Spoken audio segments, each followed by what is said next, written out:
केचा आयो काफिलो, केचा आयो काफिलो अतर आंदाऊं। केचा आयो काफिलो अतर आंदाऊं, खथूरी खुशबू से वण टिण वासियाऊं। खीमा खोड़ियाऊं वरियो वक्त बंभोर जो। दोस्तो, टन मोहम्मद खान जा दोस्तो, असां तव्हांजी खुश नसीबी आहे जो वक्त जो वली कामिल असांजो पीरो मुर्शिद हज़रत ख्वाजा महबूब सजन साईं तव्हांजे शहर में तशरीफ़ फरमा थिया आहिनि। टंडे जे दोस्तनि खे मुबारकबाद।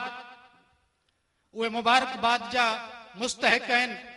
मुख़्तसिर खिताब जे लाइ साईं जिन जो ख़लीफ़ो हज़रत साईं मौलाना ख़लीफ़ा नूर अहमद खटी साहिब जिन खे मातली वारनि खे आऊं गुज़ारिश कंदसि त पाण मुख़्तसिर जेको आहे सो पंहिंजे ख़्यालात जो इज़हार फरमाइनि।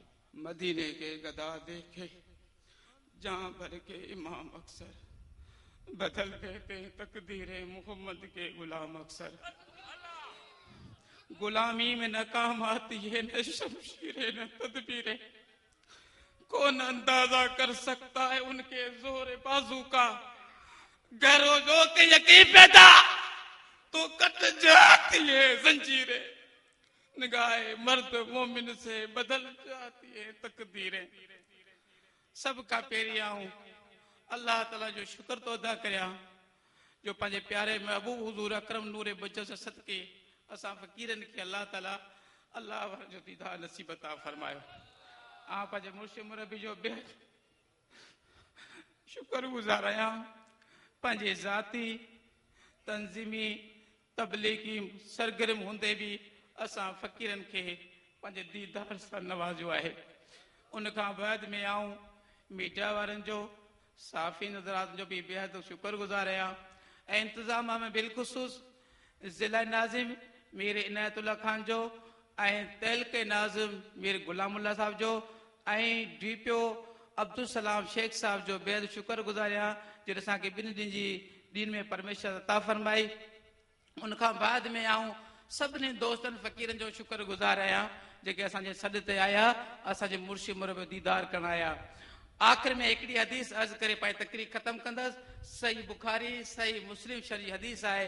हुज़ूर अकरम नूर मुजस्सम सल्लल्लाहु अलैहि वसल्लम शाह फरमायो क़यामत थींदी, हिकिड़ा जन्नत में हलिया वेंदा, दोज़ख में हलिया वेंदा, लेकिन हिकिड़ा अहिड़ा कामिल अल्लाह जा वली हूंदा जेके न जन्नत में वेंदा न दोज़ख में वेंदा, बीठा हूंदा। अल्लाह जे तरफ़ां ऐलान थींदो, आवाज़ थींदो, जिब्रील अमीन अर्ज़ कंदो उन्हनि खे, अल्लाह जे तरफ़ां हुकुम थींदो। रब फरमाईंदो जिब्रील पुछनि माण्हुनि खां ये मुंहिंजा प्यारा बाना आहिनि, जन्नत छो नथा वञनि? मूं जन्नत ने पंहिंजे प्यारनि लाइ ठाही आहे। उहे अर्ज़ कंदा मौला असां सां मोहबत कंदड़, असांजी सोबत में वेंदड़, असां सां यारी रखंदड़, असां सां निस्बत रखंदड़ दोज़ख में सड़नि पिया। मौला जैसी उहे जन्नत में न दाख़िल थींदासीं, जन्नत दाख़िल को थींदासीं। नबी अकरम नूरे मुजस हदीस मुबारक है। अल्लाह फरमाइंदो उन्हनि अल्लाह जे नेक प्यारनि वलीनि खे रब करे फरमाइंदो ए अल्लाह जा दोस्तो, ए मुंहिंजा प्यारो, ए मुंहिंजा मुहिब, वञो दोज़ख जे क़रीब जिन खे तव्हीं सुञाणो था ऐं धर्म जेतिरो ईमान आहे उनखे ॿाह मां झले जन्नत में दाख़िल करियो। लेकिन पोइ बि उहे अल्लाह जा नेक वली जन्नत में कोन दाख़िल थींदा, वरी बीठा हूंदा। अल्लाह फरमाइंदो ए मुंहिंजा प्यारो, तव्हां जेका ॻाल्हि कई, जेका इल्तिजा कई, जेका दरख़्वास्त कई, मूं रब क़बूल कई, हाणे जन्नत वञो। अर्ज़ कंदा मौला करीम अञा बि के अहिड़ा आहिनि तो रब करे शर्त रखियो हिकु धर्म जेतिरो ईमान हुजे, उनमें ज़रे जेतिरो ईमान आहे, दोज़ख सड़नि पिया। लेकिन असीं सुञाणूं था, असांजी सोबत में ईंदा हुआ, असांजी मोहबत में ईंदा हुआ, असांजे जलसन में ईंदा हुआ, असांजे दरगाह ते ईंदा हुआ, असां सां मोहबत कंदा हुआ, असां ज़िक्र वरितऊं। अल्लाह फरमाइंदो जिनजे ईमान ज़रे जेतिरो आहे, ए मुंहिंजा प्यारा दोस्तो, उन्हनि खे बि दोज़ख ॾे जन्नत वठी वञो। ए मुंहिंजा आदि दोस्त, इहे ई सबब आहे अल्लाह जे वली सां ॻांढाबो कंदा, उनसां निस्बत रखंदा, उनसां मोहबत कंदा। दुनिया जी कामयाबी आहे, आख़िरत जी कामयाबी आहे। ख़ुदा न ख़ास्ता दोज़ख में हलिया विया, अल्लाह वाला निस्बत हूंदी, इंशाअल्लाह ख़ुदा त कढी जन्नत दाख़िल कंदो तव्हांखे। उन खां बाद में मुझी एजो साहब ते नज़र पई है साईं रफीक साहब से वावडार जो भी शुक्रगुजार जिन तावन कयो सभी दोस्तन की मेहरबानी आज इस दोस्तन का अतबदी अर्ज करे तो जेकरे असा का खिदमत में का कोताही थी जे का गलती थी जे मिस्किन के फकीरन के जरूर माफ कंदा व मा अलैना इल्लल बलाग।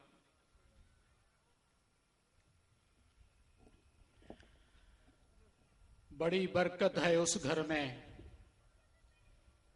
कि जिसमें अल्लाह अल्लाह हो, जुबां पर या रसूल अल्लाह और दिल में अल्लाह अल्लाह हो। अल्हम्दुलिल्लाह फकीरन जा घर हुए खुश नसीब घर हैं जिन घरन में अल्लाह जो जिक्र भी आहे तो ज़बान ते या रसूल अल्लाह जो तरानो भी आहे।